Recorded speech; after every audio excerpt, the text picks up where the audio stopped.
உங்க வீட்டு பிள்ளையா நினைச்சு எல்லாரும் என்னை மன்னிச்சிருக்க.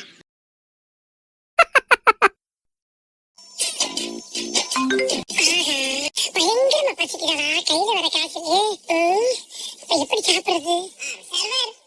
எழுத்து சாப்பிடுறீங்க, 2 இட்லி 2 வடை. ஓகே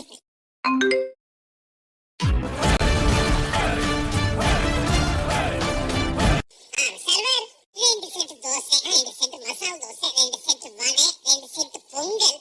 இது கூட 2 பிளேட் கொத்தக்கறி, 2 plate chicken, 2 plate chicken, 1 plate கருவாடு, 2 பிளேட் தயிர் சட்னி.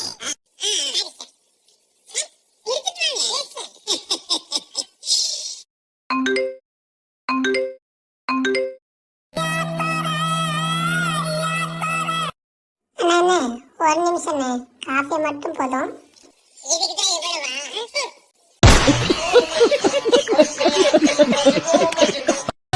மறக்காம சர்ப்ரைஸ் பண்ணுங்க. தேங்க்யூ.